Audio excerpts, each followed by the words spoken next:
iti mabalik na tadi makaray alang ko danay tulad / Ilonggo kay i-try ko man kung ano ako nilimog maghambal ako karay ate amo dyan ako maghambal ka karay So today tulad niya adlaw nagabatang ko sa kanyahon sang Garnier or Garnier, I don't know how you call it, but yeah, that's it.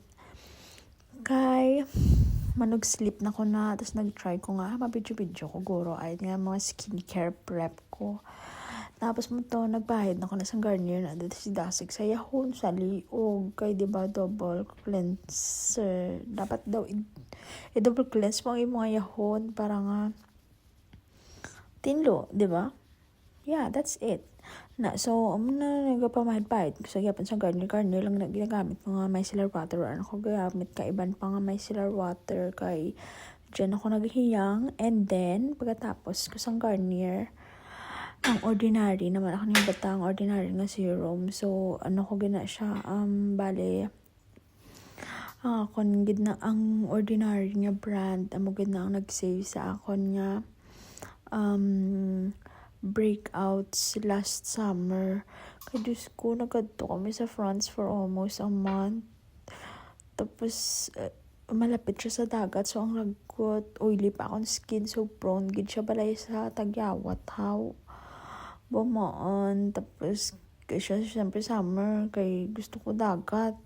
Pati kundi sunbathing man ko to dito sa dagat. Bumaan. Ang tagyawat ko nag-aragwa. Sanda. As in, nag-pray ko kay Lord, tama na ni, gusto ko na magwapa, na insecure na ko. Amo to, so nag-search ko sa internet sang mga products niya pwede ko gamitan para makakas ang dark spots, ang mga tagyawat, ang mga blemishes, and all and everything. Tapos ang nag-pop up na sa una-una sa TikTok, mga Instagram, isang The Ordinary. So, gin-try ko siya. Nagbakal ko sang set na. So, thank you, host ma'am. Kay kinakaluhan ako sa Sephora nga cards. Amo na ginagamit ko. Para magbakal. Kay Diyos ko, 33 euros. Set naman na siya. Pero, yeah, it's worth it man gyapon. So, yeah. Amo na ginagamit ko para magbakal ko. Tapos, amo na ang second after sang ako niya. Ordinary serum.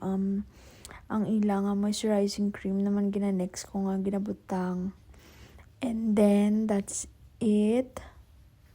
Amo na, nga ginapahid-pahid ko lang sila. Tapos, daw, gagamit man ko sa ilang toner. So, it's like twice or thrice a week ko siya ginagamit. Tapos, ginagamit ko man siya sa akin yung shoulders. Kay, damo ko, tigidig sa shoulders. I don't know why. Damo ko na sa mga mo na balahaw ang ibo clear skin man, pero yeah, we're all different, we're all unique, so it's okay. So effective man gidi ang ordinary nga toner nanda, ginabatang ko na siya sa shoulder ko, ginapahid-pahid ko dira daw, nagle-lesson na siya, subo nga nagsaylo ko sa Paris kay seryoso ko na pagbutang sa skincare before, hindi, pero yeah, mas lalala ito ba lang pag ang last year nga summer, pati ang lips ko, nagka-darken siya. So, gin-google ko pa to. Tas ang hambal ganigid man. Sa sobra, siguro ka stay nga longer sa sun. That's why it needs kid nga mag-reapply sunscreen. So, pati ang lips ko, natamaan siya. Nag-itim. Tapos, hindi ko pwede maghambal sa amon ang word, no? Pero sorry, itom siya. And then, mag-wash ako. Ayan, amo na. Kita nyo na? Nag-pop up. Amo na, nakita nyo? Amo na ang tsura sang yahon ko nga dito ko sa France. Nag-wash up ako na dira. Tapos, gagamit ko siya sang, ang blue bala na nga aloe vera gel na ipabakal ko pa na sa Pilipinas para kay hiyang ko na amo na ginagamit ko sa Pilipinas pa ko before. Tapos gindala ko man siya dire, pero nowadays ginagamit ko na lang gid na siya kung magwash ako, kay daw ginagamit ko siya nga lubricant. So okay man gid siya na Wala ko kabalo kung sakto na ginobra ko sa gwasya. Nakita ko lang man ra sa TikTok, sa mga Instagram reels bala na. Gingaya-gaya ko man ikay ginhatagan ko sa amiga ko sa gwasya nga. Nga na. So, yun try ko man. That's all. Bye.